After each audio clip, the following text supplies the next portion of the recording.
Good evening and welcome. I'm Megan Rust, educator for public programs here at the Frist Art Museum. Thank you for joining us this evening for Architecture After Photography, a conversation with Therese Lichtenstein and Susan Edwards. Tonight's program is presented in conjunction with the exhibition Image Building, How Photography Transforms Architecture, now on view in our upper level galleries through October 28th. Special thanks to our Chief Curator, Mark Scala, for organizing the presentation of Image Building at the Frist. This exhibition is made possible in part by the generous support of the Century Arts Foundation, the Mr. and Mrs. Raymond J. Horowitz Fund for Publications, the Robert Mapplethorpe Foundation, Joseph M. Cohen, Sandy and Stephen Pearlbender, and the Lee H. Skolnick Architecture and Design Partnership. Public funding was provided by Suffolk County. The presentation of Image Building at the Frist is supported by our Picasso Circle members. This exhibition is supported in part by the Metro Nashville Arts Commission, the Tennessee Arts Commission, and the National Endowment for the Arts. It is my pleasure to introduce our two speakers to you this evening. Susan Edwards has served as Executive Director and CEO of the Frist since 2004. She is an acknowledged expert in American art and photography, has organized exhibitions, published and lectured widely on modern and contemporary artists, material culture, and photography. She has also taught these subjects at New York University, Queens College City University, New York, School of Visual Arts, New York, and Vanderbilt University. She's published numerous essays for the exhibition catalogs, as well as articles in national and international journals. At the Frist, Dr. Edwards was the curator for photography exhibitions Tina Barney, The Europeans, Vesna Pavlovic, Projected Histories, William Eggleston, Anointing the Overlooked, and video artist Hiraki Sawa, Going Places Sitting Down. Her catalog essays on photography for Frist publications include The Nashville Beat, Photojournalism During the Civil Rights Movement, in We Shall Overcome, Press Photographs of Nashville in the Civil Rights Era, Louisiana Medley and Louisiana Medley, The Photography of Keith Calhoun and Chandra McCormick, Marty Stewart, Between Black and White, An American Ballad, Marty Stewart's Photographs, and Beyond the Surface, Jack Spencer Photographs. Dr. Edwards earned a doctoral degree from the City University of New York Graduate Center, and in 2011, she was appointed a Chevalier dans l'Ordre des Arts et des Lettres by the French government. Therese Lichtenstein is the curator of Image Building, which was on view at the Frist Art Museum in Watermill, New York earlier this year.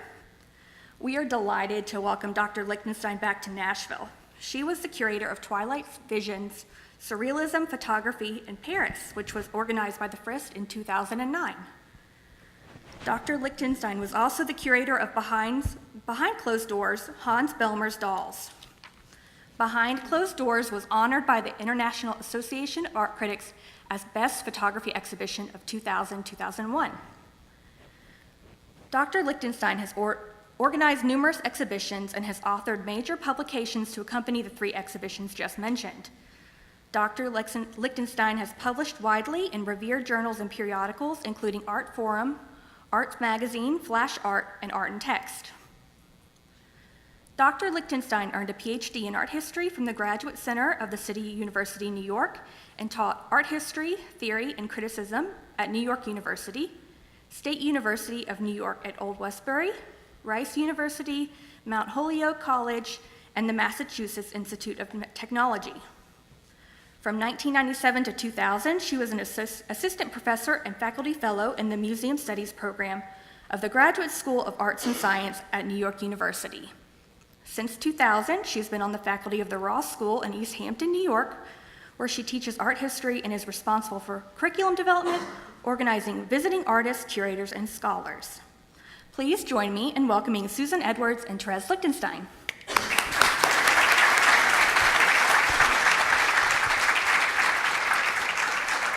Well, thank you, Megan. Can you hear me? We have this new system, so we're glad to know it works. Thank you so much, and thank you for joining us this evening. And I have good news. We're watching the weather, and the storm is going north of us, so you can get home safely this evening. I'm thrilled to welcome Terry back to Nashville. Listening to what we've done in the past, you might have noticed that we intersected at the Graduate Center at the City University of New York, so we've been friends for a very long time. And I'm a great admirer of everything that Terry has done professionally and personally. She's also a very nice person, let me tell. And this exhibition, Image Building, I was so thrilled when we got the proposal because I love this building. If you don't know much about me, you may know that I spend a lot of time proselytizing about preserving our historic structures in Nashville. I think it's extremely important to us, for all of us, to have a varied landscape, and also I care a great deal about beautifully designed buildings. So this exhibition sort of has the parameters of the 1930s to literally almost yesterday. So we both had architectural structures that were very important to us. And so as we talk about the exhibition, I think we'll see those. But let me begin with the first question and say, how did the idea for the exhibition come about? Okay, well, I have the old-fashioned, mic. I always wanted to do stand-up, but now I'm sitting down. In any case, thank you so much. Thank you, Megan, and thank you, Susan.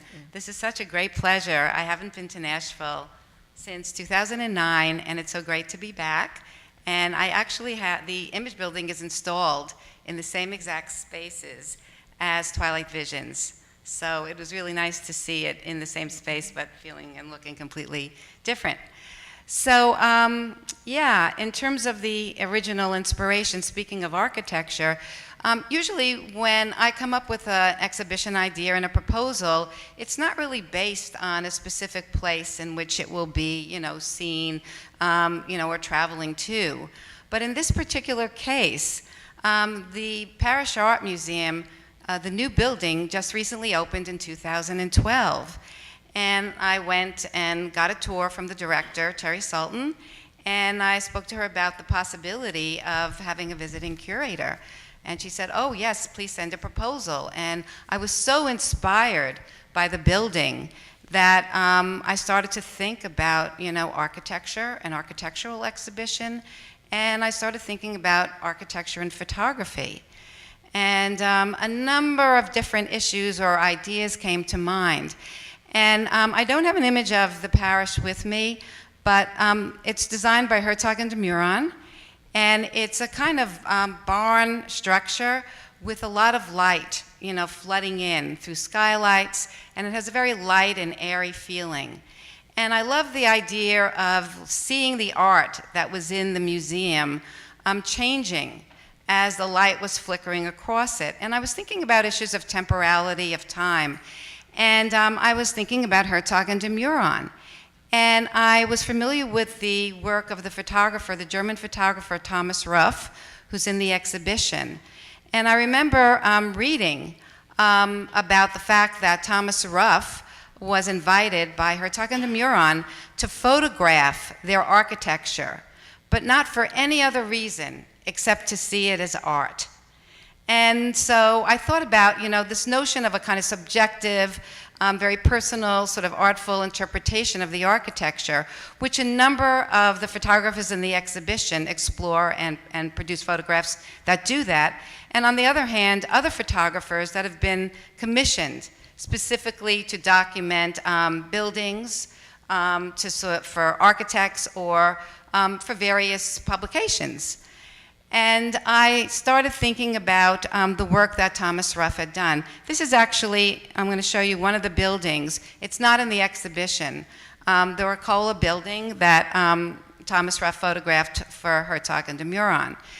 And what he did, and what he does in all of his images, is manipulate. They're digitally manipulated, and oftentimes he finds found photographs. He doesn't even take original photographs, but sort of goes to various archives and manipulates those images in various ways.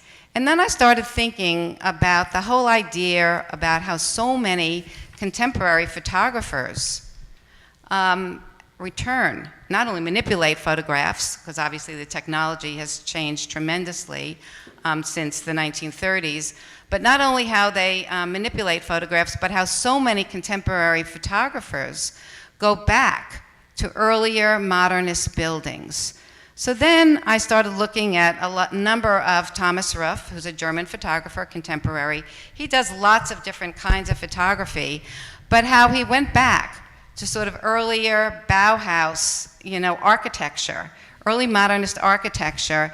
And in this particular case, this is from the Weisenhoff estate in Stuttgart, and how he took this image, and this was there were 21 architects who constructed a number of buildings, and they were supposed to be model homes for the workers.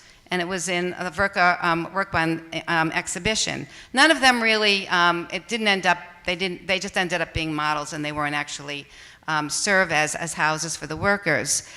And I started thinking about, the way he's manipulated the image to create a kind of dreamlike image that looks very much like a memory trace. And it looks very much like us, the viewers, if we're looking at something that we're passing by in a train or in a car, and that it might symbolically suggest the speed of modernity and the machine age. And then one of my favorite photographers of all time, and who's also included in the show, is Sugimoto, the Japanese photographer. And Sugimoto also did a whole series of architecture, and this particular series was commissioned, and it was a commission to do modernist architecture, sort of in the early 2000s, late 1990s, in Los Angeles and in Chicago. And he called it, architecture after the end of time. And I've sort of been always fascinated with Sugimoto's musings on time passing, on mortality, and how so many of his photographs, not only the architectural ones, become memento mori, reminders of death, mortality, and time passing. So when you look at his photograph, and this one is of the Seagram building in New York City, it looks as though it has a quality of a memory trace. You know how oftentimes you might have memories and you have images in your mind, and they suggest, they have sort of blurry edges, and they kind of are in the process of forming. And his images have a kind of melancholy meditation on memory and time passing. And I sort of thought about how not only does architecture change over time, the technologies, the photographers that use various technologies to photograph architecture change over time. The desire of what those photographs are or why they're being photographed change. And so I came up with a series, and I'll discuss this further later. For example, Sugimoto did the Seagram building, and then earlier in the century, we have Ezra Stoller's photograph of the Seagram building in the 50s. And you can really see a very, very different vision of the building. And of course, it was commissioned, and commissioned by the photographer, by the architect. And a lot of these images were actually shown in mass media magazines. So they had very, very specific venues. And they were really to celebrate, early modernism. And they were sort of selling that architecture, selling a vision. And so you see these sleek lines, very upright, form follows function, the sheet of glass, with these windows that are transparent and also reflective. So it's a very, very different vision than the kind of more moody, emotional, subjective view that Sugimoto suggests. So getting back to your initial question, that's, I think I've, it was really a kind of, sort of meditation on the relationship between modernist buildings, for the most part, and photographers that have photographed them during various periods. Did you want me to go into the organization of the show now, or will that later? Okay, because the other thing I wanted to mention is that very important to me was that this wasn't a linear sort of construction in terms of the installation. What was really important was that I didn't want to sort of do a monographic show where you'd have an artist and a few of his images from the early 30s and then going through the various periods. It isn't a survey of that. It's an exhibition that invites you, the spectator, to engage on multiple levels: historical, personal, subjective, sociological, philosophical. And I really like to sort of break sort of traditional ways of thinking about categories and have kind of layered meanings throughout the show. So that being said, I have 3 different areas. It's organized very loosely thematically. And you'll see if you haven't seen the exhibition yet, the first section is cityscapes, and then there's domestic spaces, and then there's public places. But some of the buildings in each of the sections could have been put in other areas. But the idea behind that was that when you move from room to room, you'll be able to sort of maybe think about some of the other images you've seen in other rooms, as well as seeing the relationship between the images that are in that specific room. So everything is about relation, the relation of image to image, and the relation of images to context, which is here, the context of the museum, for sure, and the context of when the photograph was taken and when the architecture, the building was built. So that was important. Okay. Let's, well, thank you. That's a very thorough answer. But while you were, when you were, yeah. It's all in the book. Oh, and by the way, read the book. Yeah, it's in the shop. It is a brilliant catalog. Thank you. With essays by you and Marvin Heiferman, which are both very, very good and very accessible, and yet very scholarly. So when you were organizing, did you notice sort of patterns or aesthetic tendencies, signatures of architectural photography in certain time periods and certain decades, 30s, 40s, 50s? I mean, because the architecture is changing and the uses of architecture are changing. So Exactly. Oh, there you go. Got them. So you want to provide some examples? Yeah, there are just so many of those, actually, and I've sort of already discussed a lot of the more contemporary photographers. And I'll just go back to, let's see what we have here. Yeah. This is one of my favorite. Yeah, this is so great. This is really an iconic image. And what's interesting is when I say an iconic image, these, there's a series of, they're called case study houses, and they were designed after World War II. Most of them were in California, and there were 21 out of 30-something that were supposed to be built. And originally, they were really supposed to be built for the post-World War II population that was sort of moving out into the suburbs and was really going to be affordable housing for a middle-class, upwardly mobile population. And it was really interesting because a number of these houses got built. I think 21 of them got built, but it was really a kind of utopian enterprise that was really failed because it was really much more expensive. And it was, you know, and many of these, it's really interesting because many of these images, when you look at them, they're really very nostalgic looking. And they're sort of like artifacts of a past time. But the reality of these homes, speaking about time and change, temporality, is that many of them are in ruins. Some of them have been destroyed, and many of them have been renovated. So that's a kind of interesting aspect. So these photographers, like Schulman in particular, was commissioned to create this image of these houses to sort of celebrate a sort of promising new lifestyle.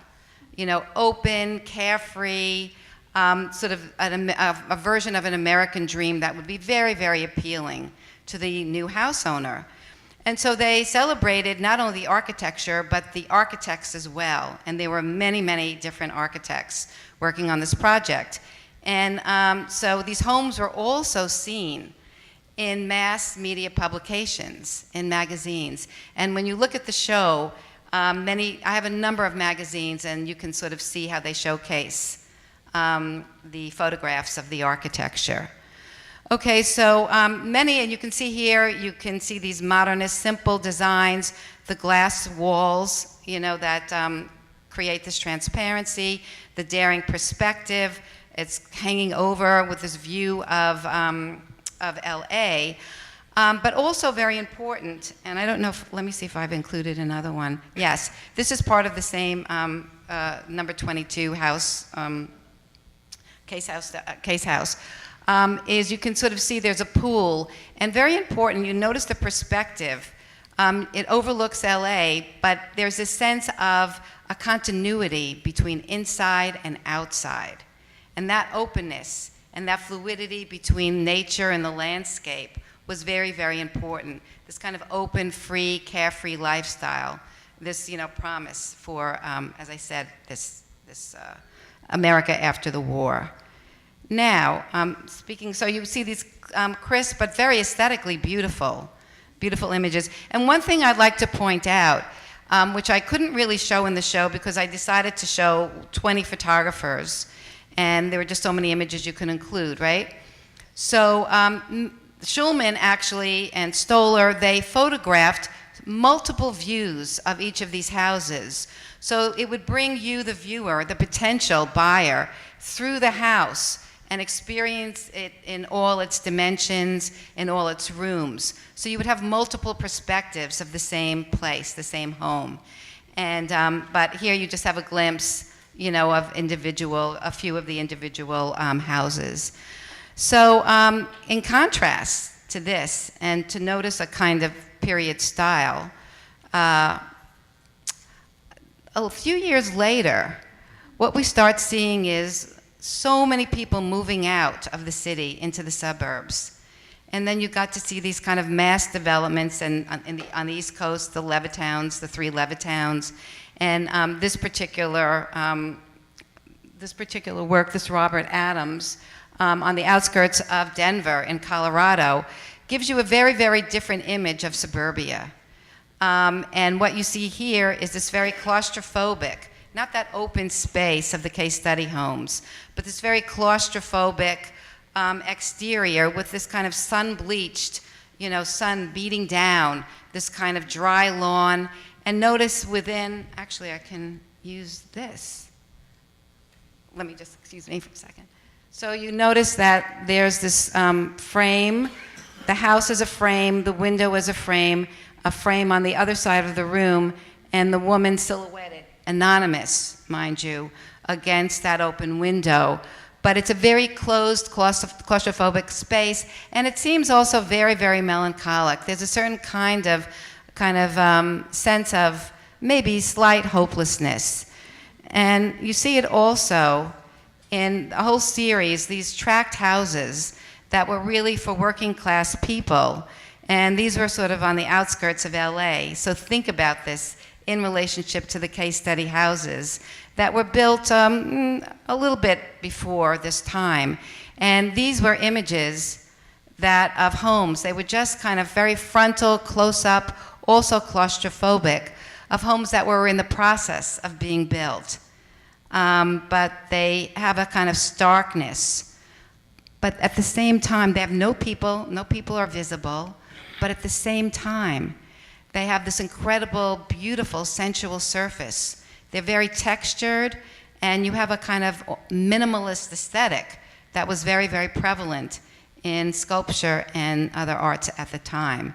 So those were a couple of, superb examples. Yeah. And it's very interesting about the relationship in that we know a lot of these homes through photographs, because we aren't going to, everything in your exhibition, we know, that's the way we come to know them, through the publication of these photographs, which makes the architecture mobile. It moves it around, yeah. Yeah, and it's really interesting because I just would like to say that there was a visitor yesterday that noticed that he had been to so many places, and it was so exciting for him to see places like this place in Montana that, well, I'd never been to that place, and even Dallas. I haven't even been to Dallas, but he just was so excited about seeing these photographs of places he had been to and buildings that he was familiar with.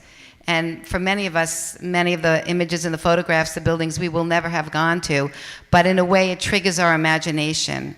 And I think that our concept of place, our concept of how we inhabit place, and the way history is constructed, and identities are constructed, are always mediated through images, through photography, through film.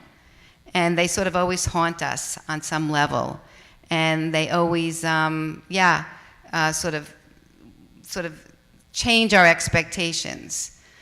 One aside, I have to say, one example of this, which is not necessarily about architecture, is I was traveling to India to live there for a year, north of India.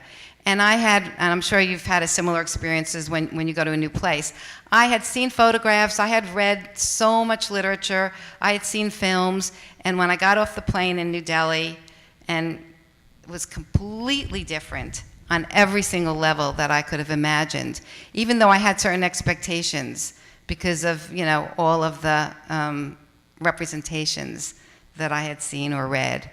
And the reality is not necessarily completely different, but it always has that echo of, what was seen before. Yeah. Well, that's another chapter in your life that gives you incredible texture. And I think one of the things that you have such a deep psychological insight, and that's one of the ways you always are approaching art. And some of these images you mentioned, memento mori and relationships to a past and perhaps even death. But the post-war alienation and existential anxiety of this moment. So in looking at the different periods and decades, are there particular things happening in photography or architecture that define them as related to like the Depression? You already mentioned the post-war era and the postmodern era. You want to? I'm just going to see what's coming up next. And oh wait, was it gonna? Well, maybe I should I could skip this because this is later. So I'll come back to that. 1 second, guys. Okay. So thinking about there's a couple of images in cityscapes, and I thought it was really interesting to look back at the 1930s, the period of depression in America, and look at, Berenice Abbott's photographs, Gacco's photographs of these kind of bird's eye views, some of them panoramic, of the city. And when you look at these images, I think I have a couple here. Nope, I just showed one. When you look at, and you'll see these in the exhibition, there are a few of them, you can see these kind of almost creation of this mythic city. Think about it. This is the time of the Depression, and you have this kind of very glamorous view of the city, during, this sense of the machine age, the developing metropolis, and light emanating from within these buildings, illuminating the city, creating this kind of mythic view of New York. Yet at the same time, they avoid the grittiness on the streets below, the actual sort of social crisis that exists, and it kind of get this kind of image, of this kind of glowing sort of fantasy city.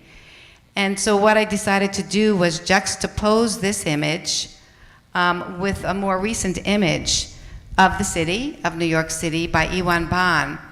And this is the city, this is a cityscape that was taken a day after Storm Sandy hit in 2012. And it was actually a couple of months before the Parish Museum opened.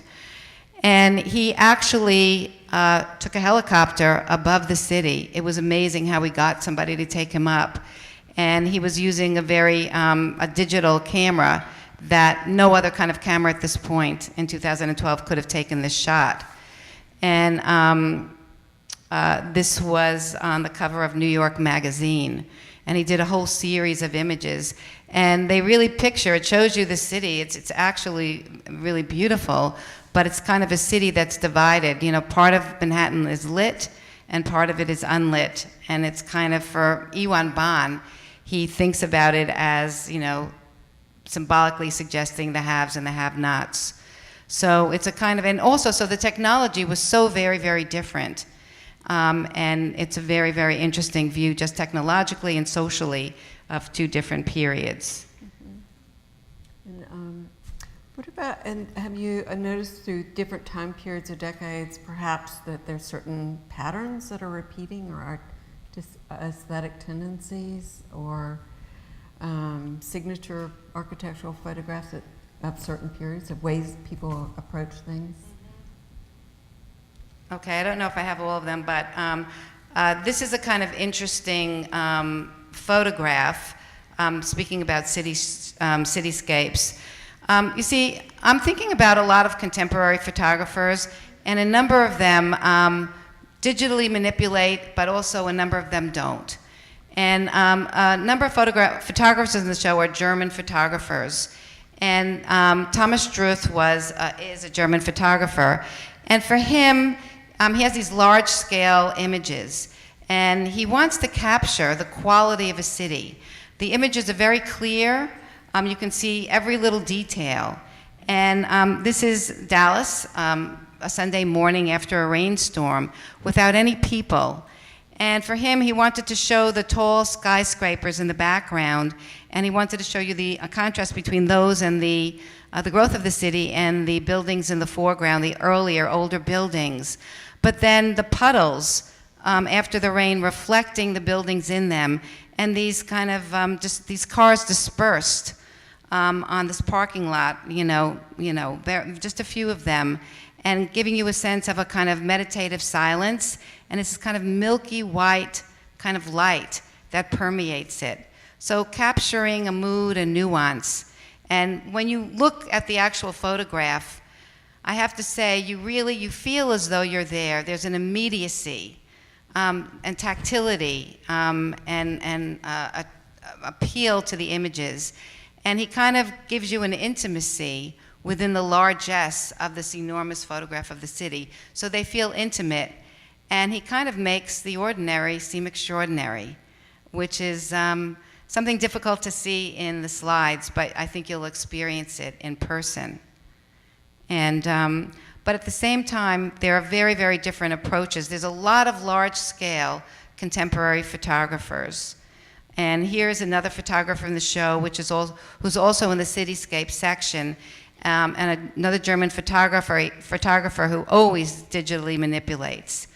And his name is Andreas Gursky, and this is also a New York City view. This is Avenue of the Americas, 6th Avenue, and it's a very, very ambiguous photograph, because you're looking at something that looks very abstract, like a tapestry, but he's actually spliced together a number of photographs. And you can see on the right, whoops, sorry. You can see the three-dimensionality here of these buildings, and here on the left as well. And through here, this really just looks like a strings and grid, and like a grid, and you sort of see these dots of lights. You don't know whether they're reflections or whether you're looking at inside of a building, inside specific interiors. But it is charged, it has a rhythm. I wouldn't exactly say like Mondrian, but it has a rhythm of the city. So you really sort of feel like you're sort of in the kind of, crowded sort of abstraction of contemporary life, in a metropolis. But as I said, he digitally manipulates. And just sort of thinking, I wanted to show you a few contemporary photographers, because they really have lots of different approaches and different concepts. So the next photographer I'd like to address within that context is Iwan Ban, the photographer we just looked at, with the cityscape of Sandy after the storm. And he did a whole series.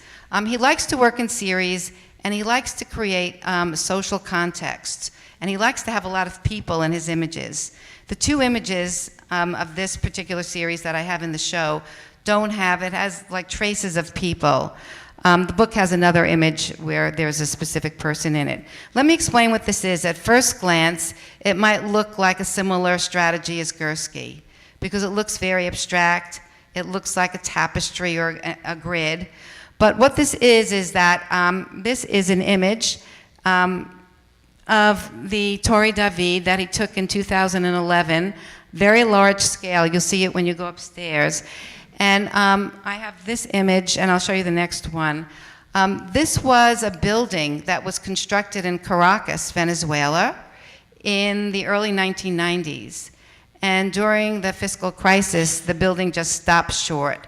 And originally it was supposed to be a bank and a very upscale apartment building. So building stopped, and it's never really been built since. But almost a decade later, squatters came in from the favelas and decided to occupy this building. And what they did is they set up a self-sustaining community, this amazing community, where they had hairdressing shops, they had food shops, they had water supply, their own electricity. It was unbelievable. And they set up their individual apartments, uniquely to their taste. And he has photographs of the apartments, of the people, and it's just this wonderful complex.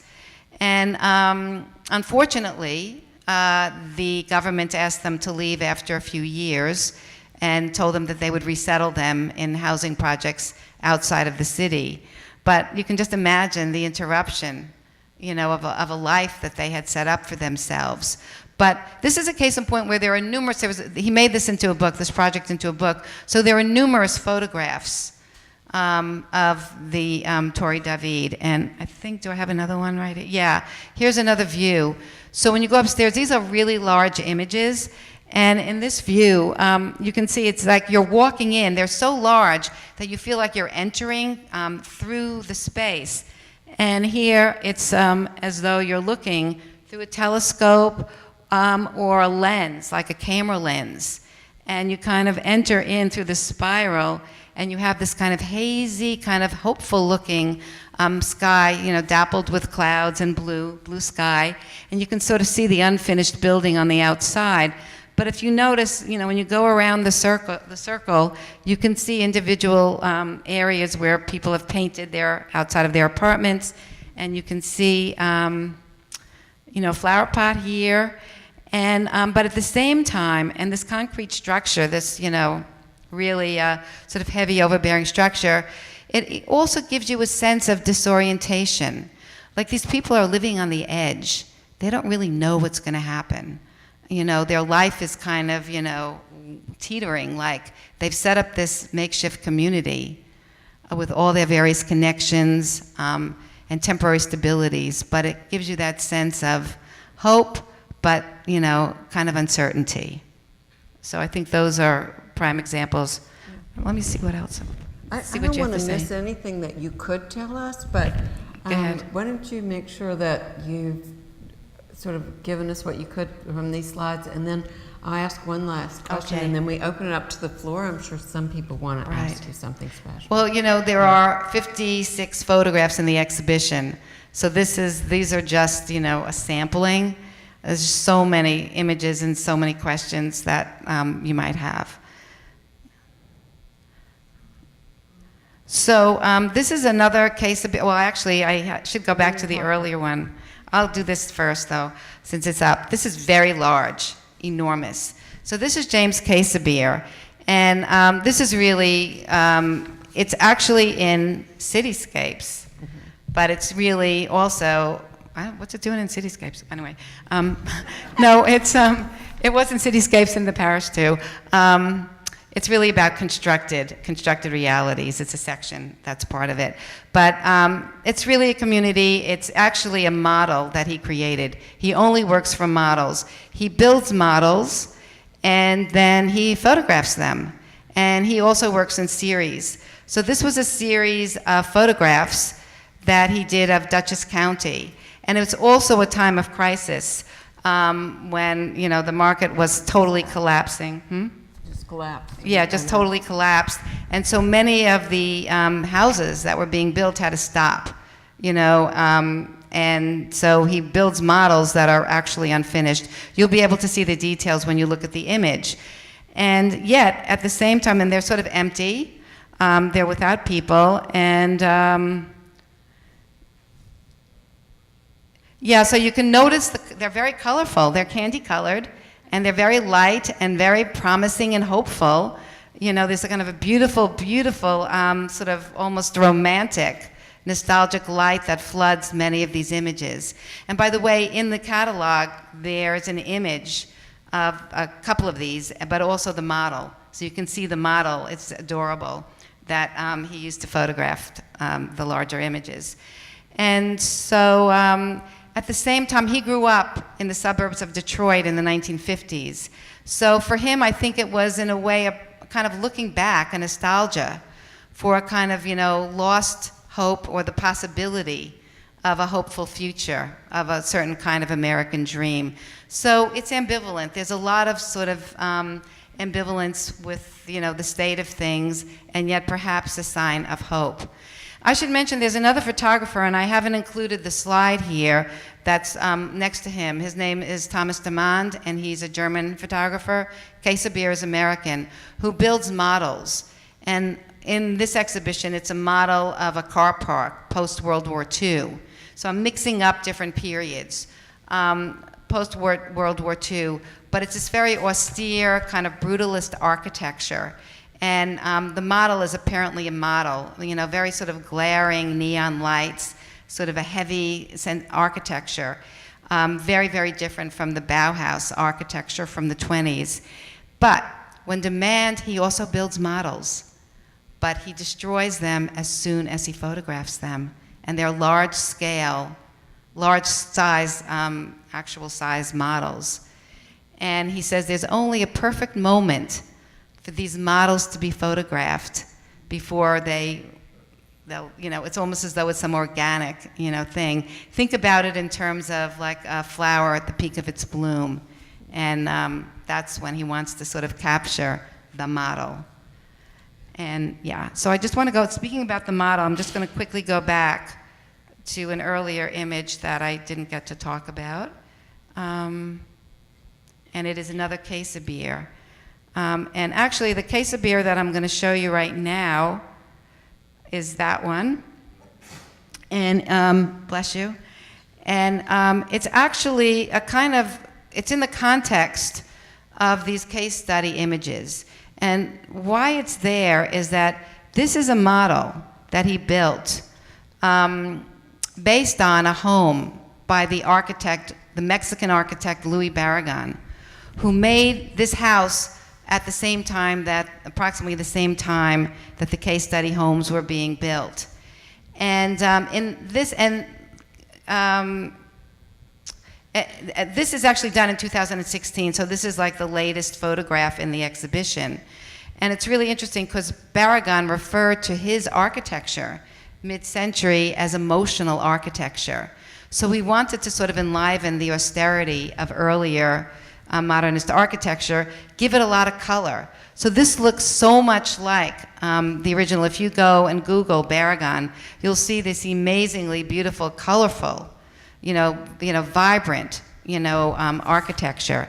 But when you look at this image, and I think you can even see it in the PowerPoint, but when you see it upstairs, you can really see that this is very, very much a model, very much a constructed model. And the docents that were looking at it this morning pointed out the different aspects of it that, like the tree, somebody said that looked kind of like a twig, or these curtains, that really look fake.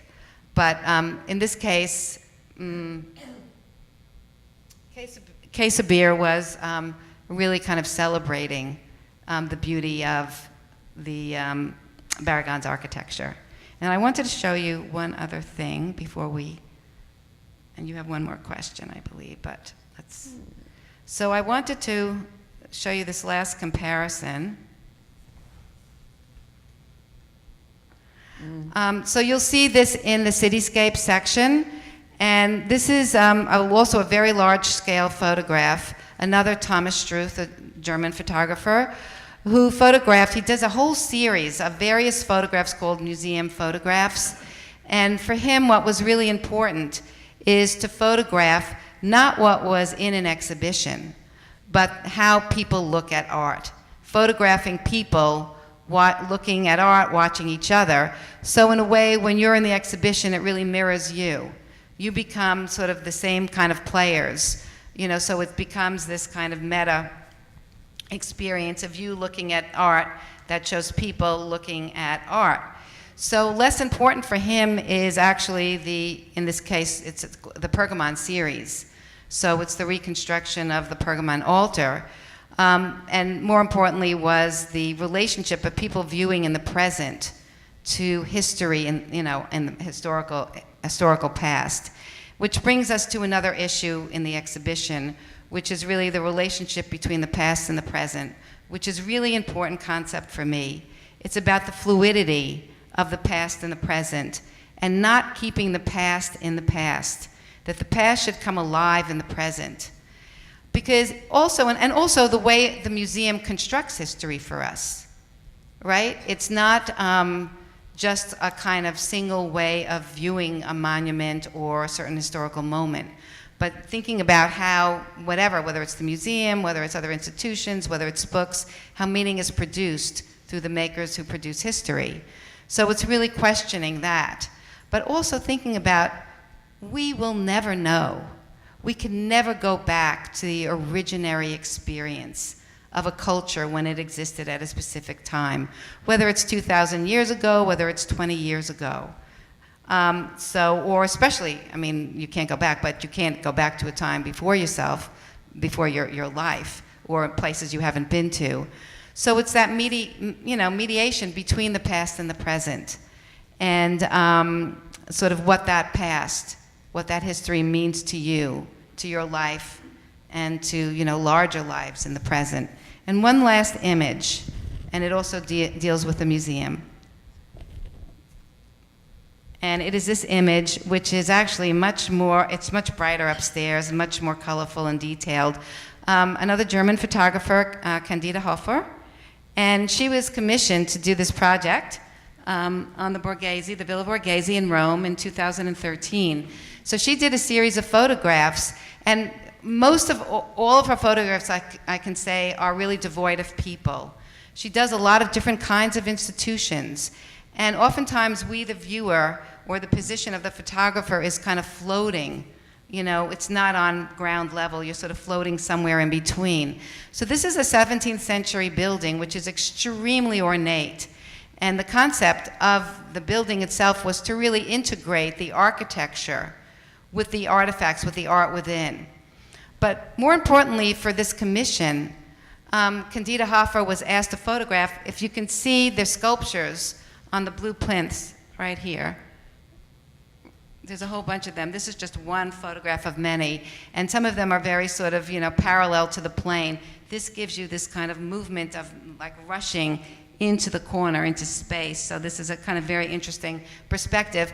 But these sculptures were actually returned to the Villa Borghese that were originally taken out from, Napoleon's scavengers in Europe and in Africa in the early 19th century. So when he sort of began the Louvre in the way we know the Louvre as a modern museum. And so these sculptures were returned temporarily to Villa Borghese in the original place that they were placed. And so she photographed this whole series.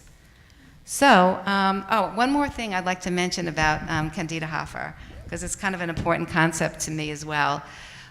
She does a lot of empty spaces, and they're very pristine. There's no sense of crumbling buildings or ruins, because I think part of a reason is that she grew up in Cologne after World War II, and the city was in utter ruins.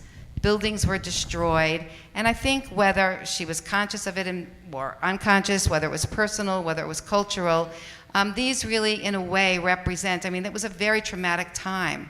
This notion of this kind of, perfection, this lack of ruin, this kind of giving you a sense of almost safety and comfort, after having grown up in such a difficult time after the war.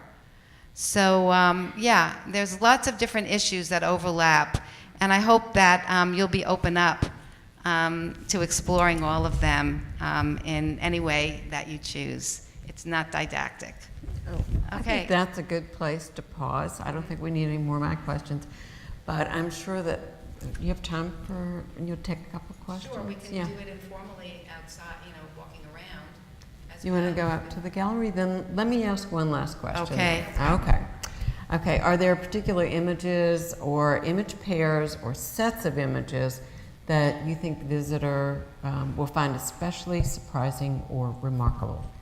I hate to give a non-answer, but I think this would really be a good time to actually explore the images and Okay. maybe sort of see, what's remarkable to you. Because for me, I'm always finding new relationships, and especially, with the installation that, Mark actually, we're working together from afar, but Mark, really, Mark Scala created so many wonderful surprises. And when you kind of look through certain views of other rooms, and it's kind of magical to see that relationship. So maybe we can sort of, discover some of those, or if you have any questions. Shall we? Okay. All right. So, well, thank you so much. Thank you all.